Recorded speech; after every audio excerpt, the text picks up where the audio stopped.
पहले दिन से ही थी because I know the character Yudhishthir. जो युधिष्ठिर का कैरेक्टर है वो राजा का कैरेक्टर है, किंग का कैरेक्टर है। और किंग वो होता है जो पूरी प्रजा को चलाता है, सब लोग उसे देखते हैं जब वो बात करता है, उसके डिसीजंस, ये सब चीज़ें, बॉडी लैंग्वेज, ड्रेसअप, मुकुट, तो ये सारी सभी फीलिंग पहले दिन से ही थी। और मैंने आपको बताया कि ये मेरा 3rd राज्याभिषेक है, तो now I am quite used to it. तो वो बॉडी लैंग्वेज वहाँ जाते ही चेंज हो जाती है और ऑफ कोर्स कोई भी इंजॉय करेगा, तो मैं भी करता हूँ।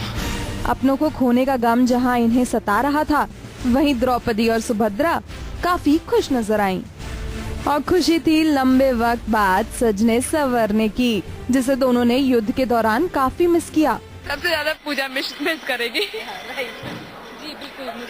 जी मुझे आदत पड़ गई थी 50-50 किलो वजन ढो के चलने की, तो वो सब तो मैं मिस करने वाली हूँ कि अरे मैं वापस भी आधी पहनी है, आधी निकाल दी है, तो आप इमेजिन कर लो यार।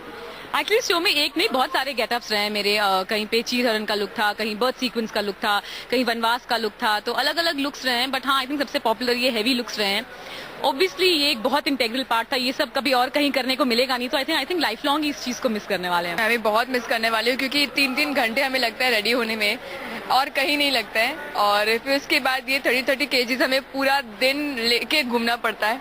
लेकिन हाँ, ऑन स्क्रीन ये बहुत ब्यूटीफुल लगता है और मैं इस ब्यूटी को मिस करूंगी। खुशी और गम एक ही सिक्के के 2 पहलू की तरह हैं।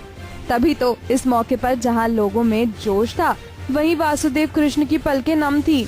और ये सब गांधारी के दिए श्राप के चलते हुआ। फाइनली युधिष्ठिर सम्राट बनते हैं और अभी आज उनका राज्याभिषेक है, फिर से 3rd टाइम। तो हम वो सीक्वेंस शूट कर रहे हैं। और स्टार्टिंग में दिखाया था कि तातश्री धृतराष्ट्र को थोड़ी सी प्रॉब्लम हुई थी एक्सेप्ट करने में, बिकॉज सारे बच्चे मर गए।